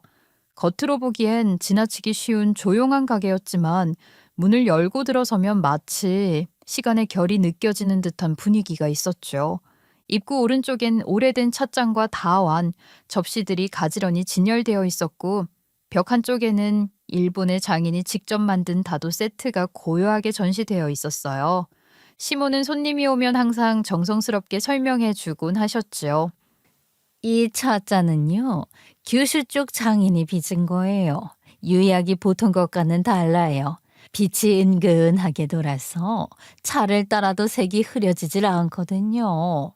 고상한 말투와 단어 하나하나엔 물건에 대한 애정이 묻어 있었고 그게 손님들에게 전해졌는지 한 번 들어온 사람은 쉽게 나가지 않았어요. 그런 시모를 보며 참 멋지고 고상하단 생각을 했고 이 일이 더 잘 되면 좋겠다는 생각을 늘 하던 차였어요. 평소에 번역 일로 알고 지내던 잡지 에디터와 오랜만에 식사를 하게 됐는데 이런저런 얘기를 하다가 문득 이런 말을 꺼내는 거예요. 이번 호에 일본 감성 소품 특집을 하려고 해. 요즘 그런 거 좋아하는 독자들 많거든. 일본 드라마처럼 조용하고 단정한 느낌 있잖아. 그 감성을 보여줄 수 있는 진짜 공간이 필요한데 서울에 그런 데가 있을까? 그 말에 저는 주저없이 시모의 가게가 떠올랐어요. 어머, 내가 잘하는 곳이 하나 있어. 규모는 작지만 일본의 진짜 전통 물건들을 파는 곳이거든. 화려하진 않은데 예술 감각은 확실해. 감성도 워낙 섬세하시고. 에디터는 눈을 반짝이며 고개를 끄덕였어요.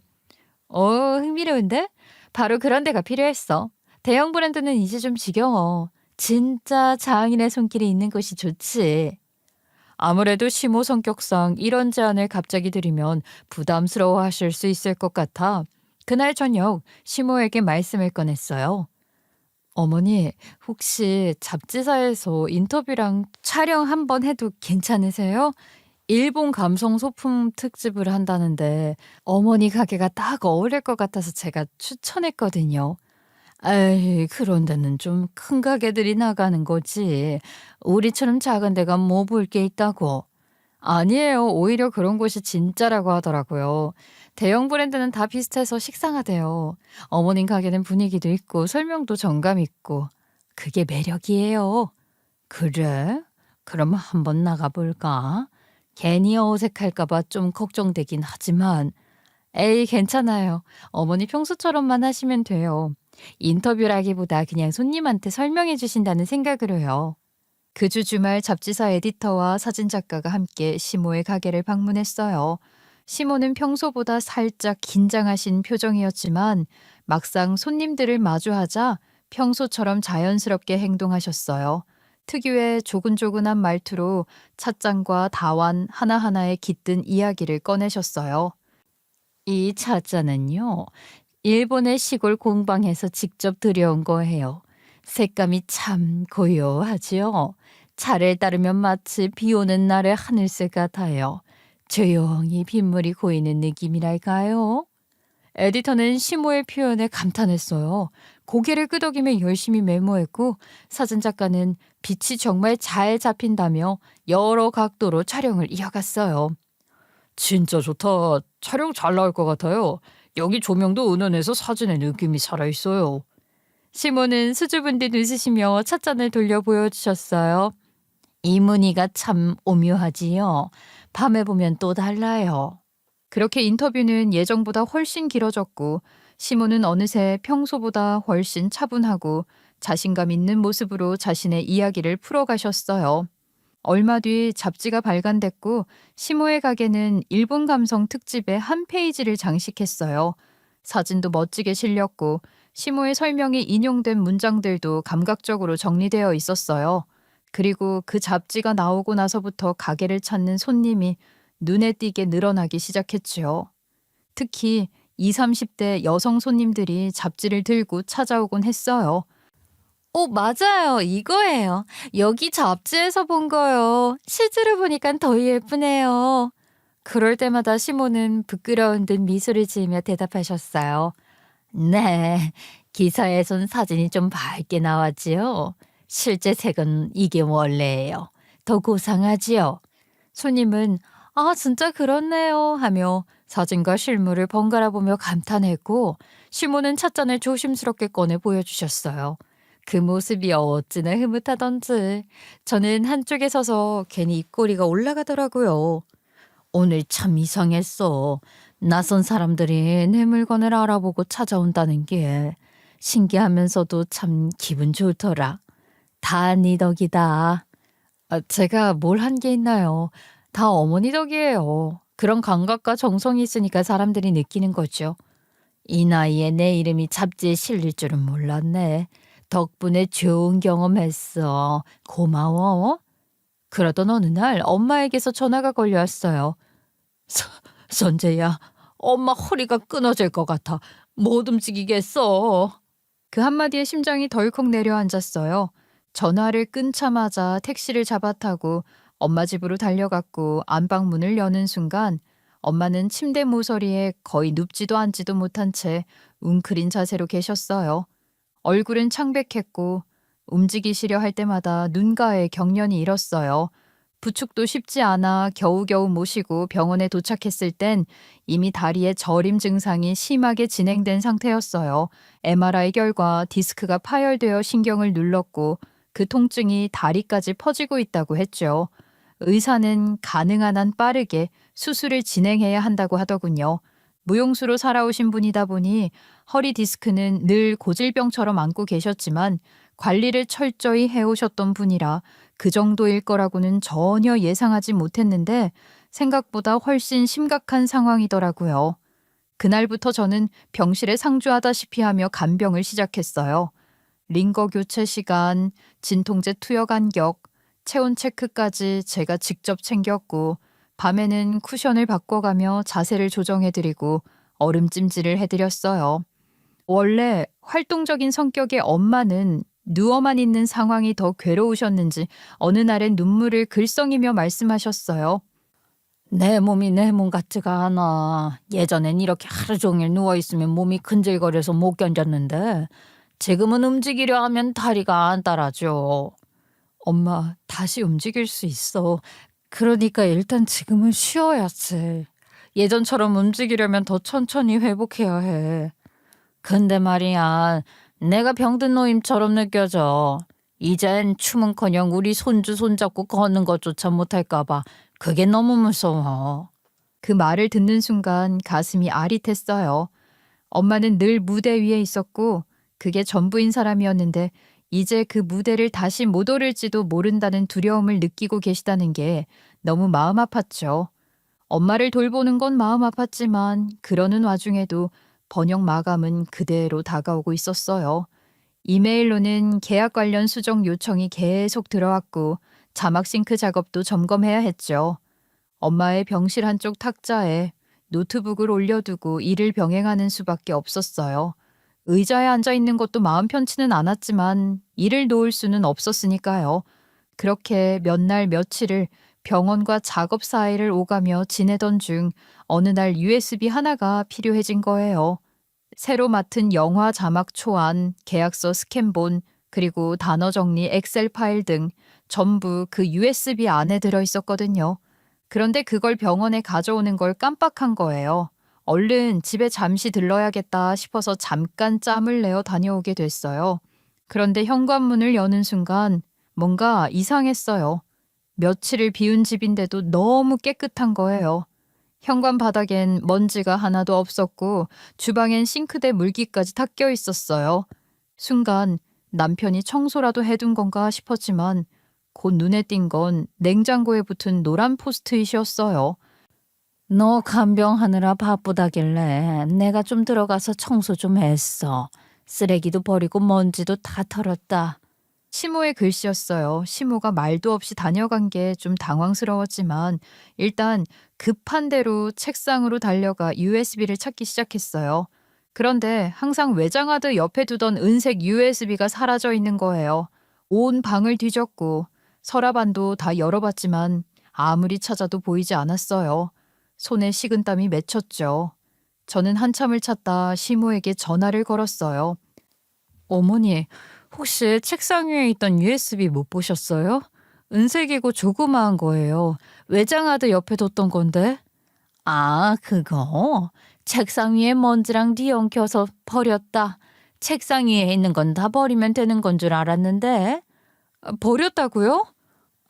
쓰레기 봉투에 넣었어. 중요한 거였어? 심장이 철렁 내려앉는다는 표현이 딱 그런 순간이었어요. 저는 정신없이 아파트 분리수거장으로 달려갔어요. 쓰레기 봉투를 죄다 꺼내고 봉투를 하나하나 뜯으며 비닐을 헤집었고 그렇게 한참을 찾은 끝에 진짜로 제 USB를 찾아냈습니다. 근데 겉면은 물기를 먹어 축축했고 책상에서 쓸 때처럼 반짝이지도 않았어요. 집에 와 노트북에 꽂아보았지만 역시나 아무 반응이 없었어요. 그 안엔 수주간의 번역 초안부터 프로젝트 단어 정리, 계약 스캔본까지 전부였는데 그게 전부 사라진 겁니다. 눈물이 왈칵 났어요. 화도 나고 억울하고 허탈하고 온갖 감정이 다 올라왔어요. 결국 그날 밤 잠도 제대로 못 자고 이튿날 저는 시모에게 직접 찾아갔어요. 어머니, USB 안에 제 일하는 파일이 다 들어있었어요. 영화 번역 초안 계약서 자료들 전부요. 어떻게 그런 걸 아무 말도 없이 그렇게 버리실 수가 있어요. 중요한 물건일지 모른다는 생각은 안 해보셨어요? 예, 집이 오죽 엉망이면 내가 그랬겠냐? 아주 돼지우리가 따로 없더라. 지 몸만 깨끗이 씻고 다니면 뭐해? 집은 엉망진창인데. 아유, 내가 기가 막혔어. 그러니까 그게 뭔지 내가 알게 뭐야. 다 쓰레기 구덩이인 줄 알고 버린 거지. 그 말에 어이없어 기가 막히더라고요. 물론 제가 며칠 집을 비운 건 사실이에요. 엄마 간병 때문에 남편도 일에 바빴고 청소가 완벽히 돼 있을 리는 없었죠. 하지만 그렇다고 해서 돼지우리라니요, 쓰레기 구덩이라니요. 그건 말도 안 되는 비약이었지요. 저희 집이 그 정도 절대 아니거든요.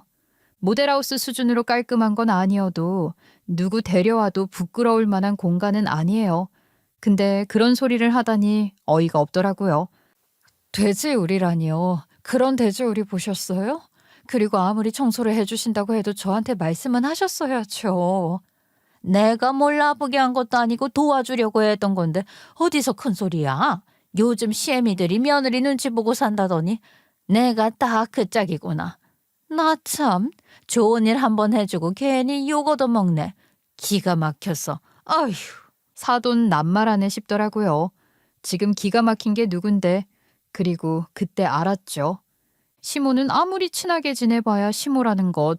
지금껏 시모에게 받은 따뜻함, 도움, 웃었던 순간들. 그 모든 기억이 그 말 한마디에 싸늘하게 식어버렸어요. 저는 속으로 생각했어요. 아, 내가 거리 조절에 실패해서 이런 일이 생겼구나. 진짜 딸과 엄마라도 될 줄 알았나 보네. 이제라도 좀 거리를 둬야겠다. 그 뒤로 시모에게서 오는 전화는 받지 않았어요. 핸드폰 화면에 어머님이라는 이름이 떴지만 그냥 두었어요. 그 순간 전화를 받으면 분명 고운 말이 안 나올 것 같았고 말끝마다 다시 상처만 쌓일 것 같았어요. 당분간은 시모와 저 둘 다 거리를 두는 게 서로를 위해 좋겠다는 생각이 또렷해졌죠. 아무튼 그 뒤로도 저는 며칠을 병원에 매달리며 지냈어요. 엄마는 수술 후 회복 중이셨지만 아직 혼자 거동은 힘드셨고 저는 온 신경을 엄마에게 쏟고 있었어요. 그러다 어느 날 간호사에게 잠시만 맡기고 집에 옷가지를 챙기러 하루 들렀어요.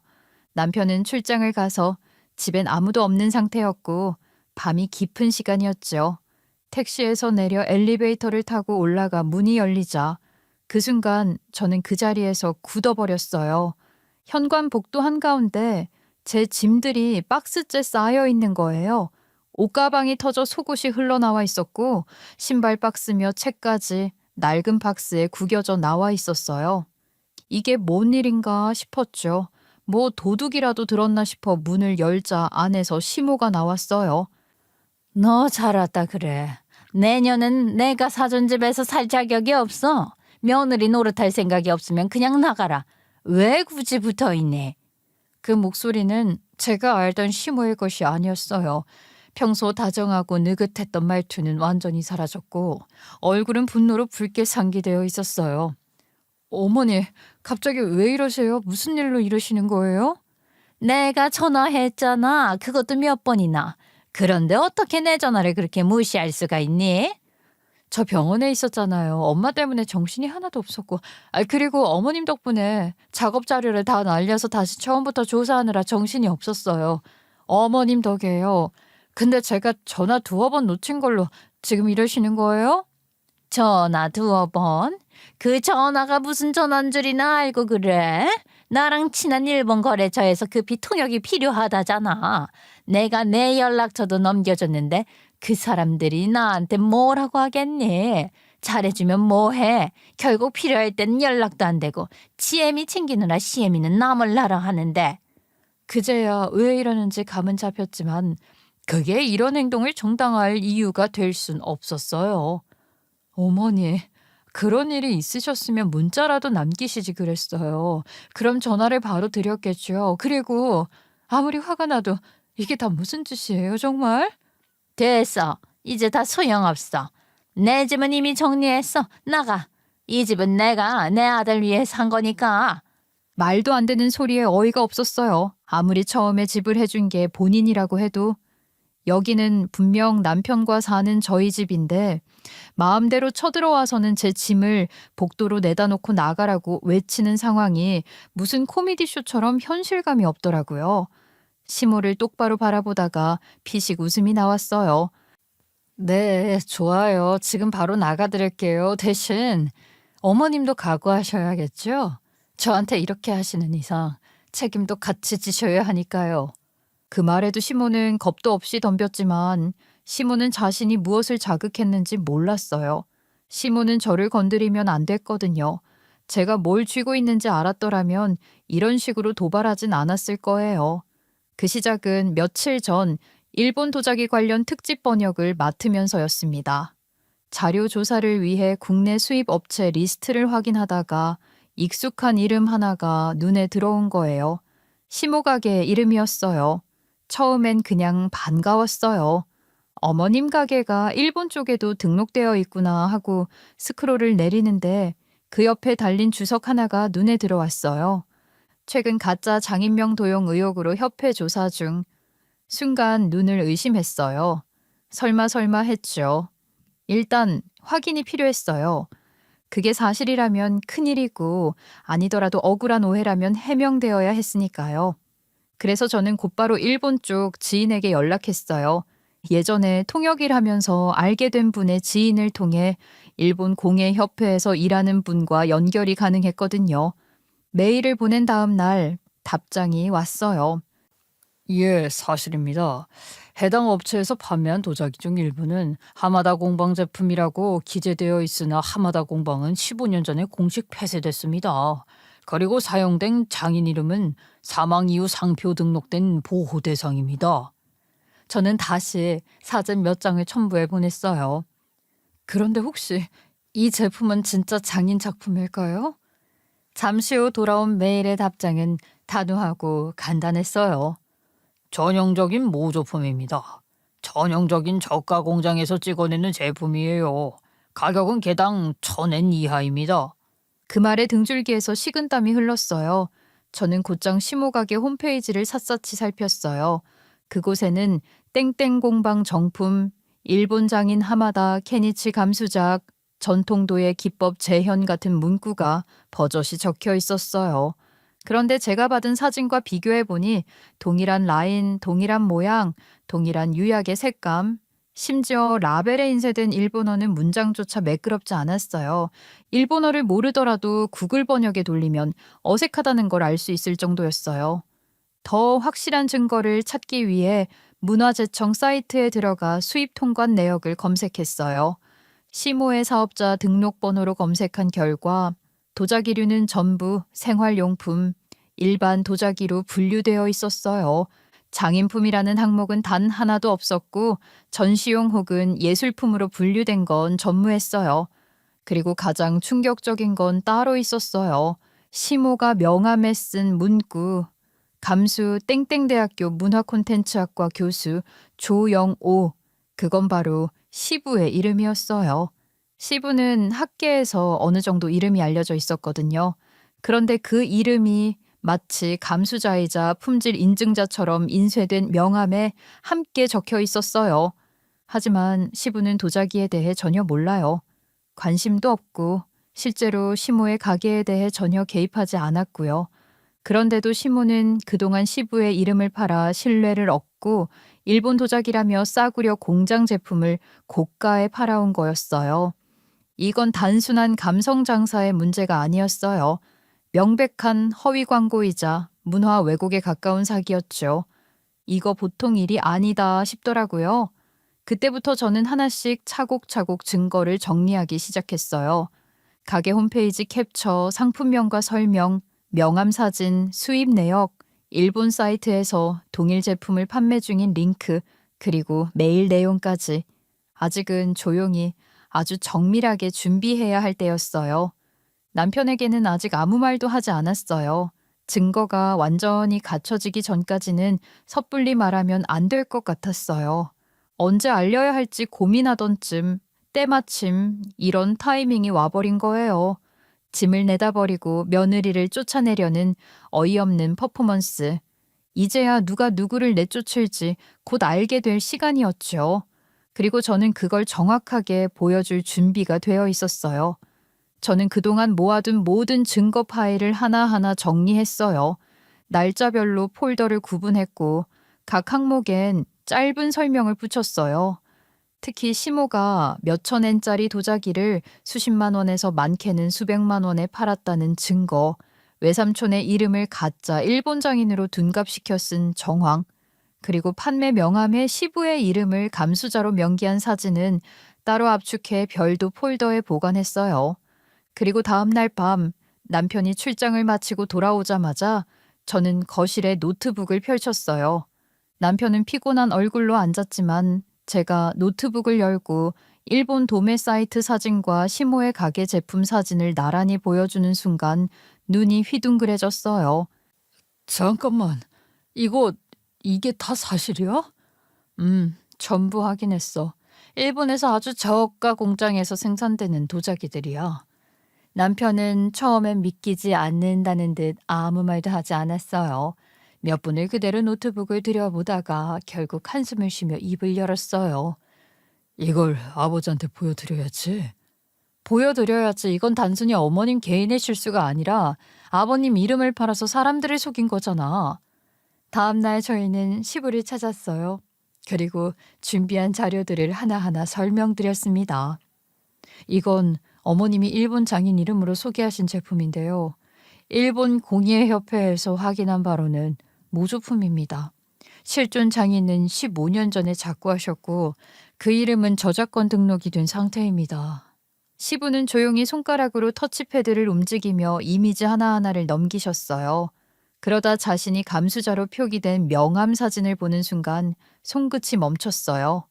몇 초간 아무 말도 없었고 이내 살짝 손을 떨며 눈을 감으셨어요. 내 이름이 여기에 왜 올라가 있지? 시부는 노트북을 천천히 덮고 두 손을 무릎 위에 올리셨어요. 한참이 지나서야 무거운 목소리로 말씀하셨어요.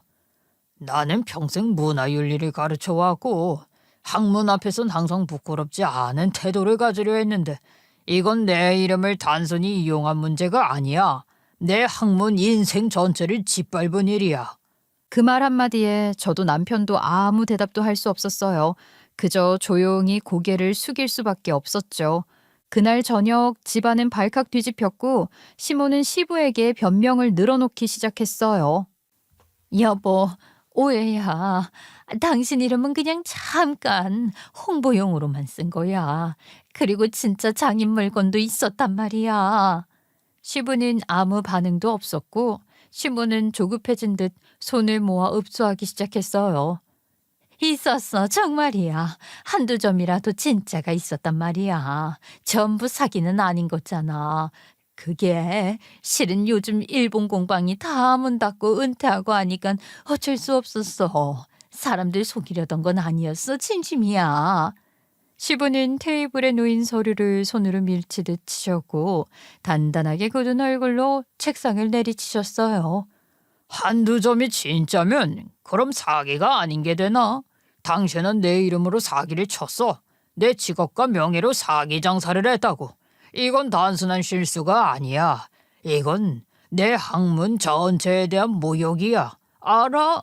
시모는 처음엔 억울하다고 계속 항변했지만 자료 하나하나를 눈앞에 내밀자 결국 말을 잇지 못했습니다. 그리고 마침내 시모는 울며 진실을 털어놓기 시작했어요. 처음엔 그냥 일본 도자기를 소개하는 데서 시작했어. 근데 장사가 안 되니까 사람들이 잘 모를 거라 생각하고 우리 외삼촌 이름을 쓴 거야. 진짜 장인인 줄 알고 믿어주겠지 싶었어. 처음부터 그럴 생각은 아니었어, 정말이야. 근데 사람들이 진짜로 믿고 사니까 내가 멈추지를 못했어. 며칠 후 시부는 학교에 자진 휴직계를 냈어요. 본인이 한 잘못은 아니지만 스스로에게 책임을 묻기 위해서였다고 하셨어요. 그리고 시부는 동시에 이혼 준비도 시작하셨어요. 시모는 매일 눈물로 용서를 구했지만 시부는 단 한 번도 고개를 돌려 쳐다보지 않았어요. 결국 시모의 가게는 일본 협회의 공식 제보로 인해 조사 대상이 되었고 허위 인증 및 불법 수입 사실이 모두 밝혀졌어요. SNS 계정은 폐쇄됐고 가게는 영업 정지를 받았으며 해당 건은 관세청과 문화재청에도 정식 보고되었지요. 시부는 법원에 이혼 서류를 제출했고 시모는 조용히 짐을 싸서 그 집을 떠날 수밖에 없었습니다. 저를 쫓아내려던 그날 밤과 정반대로 본인이 쫓겨나듯 한밤중에 나가야 했죠. 여보, 제발 한 번만 용서해줘요. 내가 잘못했어요. 내가 이렇게 빌게. 제발 나 이렇게 쫓아내지 말아요. 우리 평생을 함께 해왔는데 이런 식으로 나가라니요. 그 광경을 보며 일말의 연민이 들지 않았던 건 아니에요. 하지만 저는 진실을 밝힌 걸 후회하지 않았어요. 이건 사적인 복수가 아니라 진실을 바로 세우는 일이었고 가짜로 쌓인 탑은 언젠가 무너져야만 했으니까요. 진짜를 지키기 위해선 누군가는 그 거짓의 정면을 들이밀어야 하니까요. 그리고 당시 상황에선 그 누군가는 바로 저여야만 했고요. 지금은 그 모든 일이 지나고 계절이 한 바퀴를 돌았어요. 그 지독했던 폭풍이 한바탕 쓸고 지나간 뒤 겨울과 봄과 여름이 오고 다시 가을이 찾아왔죠. 시간은 참 성실해서 가만히 있어도 알아서 흐르고 알아서 무언가를 덮어주더라고요. 상처 위에 입혀지는 시간의 층들이 얇게나마 새살이 되어주는 걸 보면서 저는 새삼 시간이라는 것에 힘을 느꼈어요. 물론 완벽히 아무 일도 없었던 것처럼 돌아갈 수는 없었어요. 평온을 되찾은 것 같았지만 한때 그 안을 휘몰아쳤던 일들은 여전히 집안 곳곳에 흩어져 남아있는 듯 했어요. 눈에 보이지 않는 먼지처럼 말끔히 치운 줄 알았는데 문득 어디선가 튀어나와 코끝을 찌르고 눈시울을 따끔하게 만들곤 했어요. 어쩔 수 없이 가족들 모두에게 조금씩은 상처로 남은 거죠. 괜찮은 척, 아무 일 없던 척 하더라도 다들 어딘가 조금씩은 부서진 채로 살아가고 있었어요. 그래도 우리 모두는 다시 일상을 회복하려고 애썼고 매일의 반복되는 삶 속에서 익숙한 것들을 하나씩 다시 찾아가며 조금씩 숨을 고르듯 지냈어요. 그리고 저는 여전히 번역 일을 하고 있어요. 일이 있다는 건 다행인 일이에요. 무엇보다 손에 잡히는 일이 있다는 게요. 요즘은 일본 소설 번역을 주로 하고 있어요. 책상 앞에 앉아 하루 종일 한 문단을 붙잡고 있으면 다른 사람의 감정을 내 안에서 번역해내는 일이라는 게 참 신기하다고 느껴요. 그 감정이 진심이라면 언어를 넘어 그건 결국 통하게 돼 있구나 싶기도 하고요.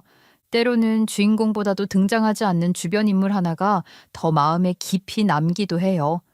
그럴 땐 괜히 한 줄 더 붙여주고 싶어져서 여백까지도 다듬어가며 인물의 마음을 써보려 애쓰게 돼요. 한편 저희 시부는 다시 대학으로 복귀하셨어요. 한동안 휴직계를 내고 강단을 떠나 계셨지만 학생들의 요청과 동료 교수들의 권유로 돌아오셨어요. 처음엔 한사코 거절하셨다고 해요. 이런 사람에게 누가 무슨 강의를 듣겠냐며 손사래를 치셨대요. 하지만 졸업생들이 한 줄 편지를 모아 보내드렸고 다시 강단으로 돌아가게 되셨죠. 남편도 여전히 영화 배급 일을 하고 있고 남편은 시모랑 가끔 연락을 해요. 저나 시부와는 다르게 남편은 여전히 시모의 아들이니까요. 남편을 통해 듣자니 시모는 자꾸 시부에게 연락을 시도했지만 시부는 한 번도 응답하지 않으셨다고 해요. 이제 그 사람은 내 인생에서 끝났다는 말만 딱 한 번 남기시고 그 이후로는 단 한 번도 시모의 이름을 입에 올리지 않으셨대요. 시부의 그 단호함은 가끔 저를 놀라게 하기도 해요. 그렇게 평생을 함께 하신 분인데 그렇게 완전히 선을 그을 수 있구나 싶어서요. 하지만 그만큼 신뢰가 컸다는 뜻이겠죠. 그래도 시모는 여전히 언젠가 돌아갈 수 있을 거라고 믿는 눈치예요. 명절이면 남편을 통해 안부 전화를 걸어오고 우리 집에도 오고 싶어 한다고 해요. 남편은 그 이야기를 전할 때마다 눈치를 살피듯 조심스럽게 말해요. 어머니가 그리워하시는 것 같긴 해. 그래도 아버지한테는 아직 이르겠지? 저는 그냥 고개를 끄덕여요. 그게 맞는 말이니까요. 시부가 그렇게 강경하신데 제가 어떻게 받아주겠어요? 어설프게 누군가를 받아들이는 순간 다시 예전의 고통이 되풀이될 수도 있다는 걸 저는 잘 알아요. 그래서 그냥 모른 척하는 중이에요. 명절이 되어도 조용히 집안만 챙기고 전화를 받더라도 남편 쪽에서만 응대하게 두고 있죠. 그 일이 다 끝나고 나서야 알았어요. 어떤 사람을 진심으로 믿는다는 게 얼마나 무서운 일인지요. 의심 없이 믿었던 만큼 그 믿음이 깨졌을 때의 충격은 말로 다 못해요. 하지만 한편으론 그런 일이 있었기에 오히려 더 단단해진 것도 있어요.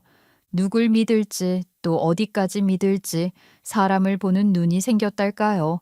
그리고 저는 오늘도 불의한 일은 침묵하지 않고 맞서 싸울 준비를 하며 살고 있어요. 그럼 긴 이야기 함께 해주셔서 감사드리며 여러분도 부당한 일이 눈앞에 닥쳤을 때 스스로를 지키기 위해 진실을 지키기 위해 목소리를 낼 수 있는 용기를 가지시길 바라봅니다.